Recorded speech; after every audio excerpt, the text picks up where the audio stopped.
انا كنت زي اي حد باكل كل حاجة، باكل عيش، بيتزا، فاست فود، باكل حلويات، بشرب مشروبات غازية وشيبس وعصاير وكل اللي قلبك يحبه وايس كريم كمان.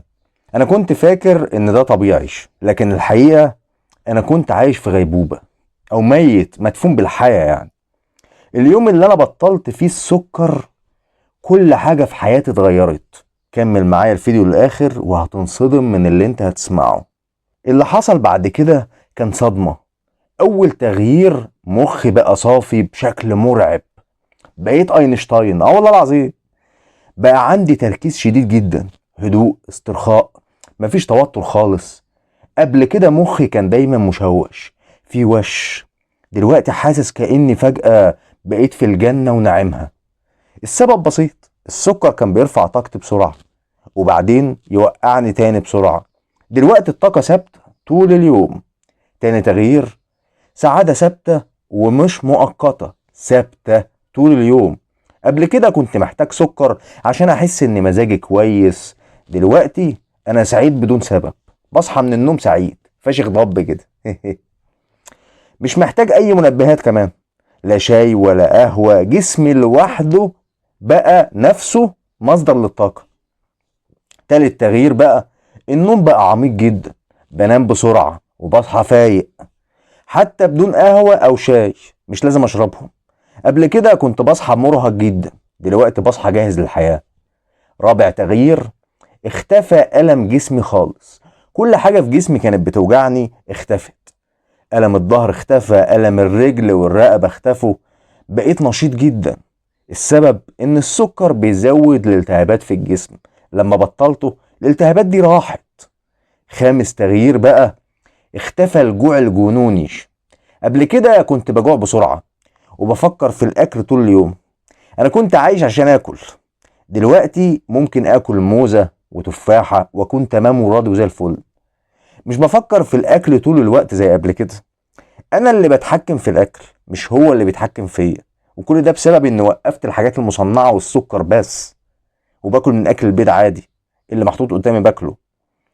سادس تغيير حصل، أغرب حاجة ممكن تتخيلها. مش هتصدق لو قلتلك إن اليوم بقى طويل، والله العظيم. بقى عندي وقت كتير فجأة كده جه منين مش عارف. أفكار كتيرة كمان صافية وحلوة، رغبة في الإنجاز. السبب إن مخي كان بيضيع طاقة كبيرة في التفكير في السكر والأكل. لما بطلت الطاقة دي اتحررت، وبقيت دلوقتي بستغل يومي في تطوير نفسي. سابع تغيير بقى، بقيت مكتفي بنفسي، بقيت أهدى، أكثر ثقة بنفسي، أكتر وعي بنفسي، وبحب أخرج لوحدي كتير. وما عدتش بسعى لصداقة حد ومش مستني حد يجي يخرج معاه في أي حتة. بقيت أنا كل حاجة في حياتي. دي مش أنانية، ده بقى عندي ثقة في نفس. وبقيت أنا مصدر سعادتي من جوايا، أنا مش مستني حد يفرحني. وبقى عندي وعي مالي رهيب. لو حد عايز يعرف قيمة القرش، وقف سكر، وقف سكر. وبقيت عارف امتى وفين اصرف الفلوس اللي معايا، ومش محتاج اي تحفيز خارجي. حسيت لاول مرة ان عايش وصاحي. فقت. ده صحيح، انا كنت مدفون بالحياة قبل كده ودلوقتي فقت. الحقيقة اللي انا اكتشفتها، انا ما اكتسبتش قدرات خارقة، انا ما بقتش سوبرمان ولا حاجة. انا بس رجعت لطبيعتي الانسانية. بس طبيعة، رجعت محمود اللي انا اعرفه، الانسان اللي انا اعرفه. السكر كان بيخلي جسمي ومخي في حالة عدم استقرار. لما بطلت وتعافيت منه كل حاجة رجعت لطبيعتها. السكر مش بيديك طاقة، السكر بيسرق طاقتك وبيرجع لك جزء صغير منها. بيسرق فلوسك وبيسرق عمرك وجمالك وشبابك وصحتك. هات ورقة وقلم كده واكتب كل يوم انت الحاجات اللي انت بتشتريها من السوبر ماركت.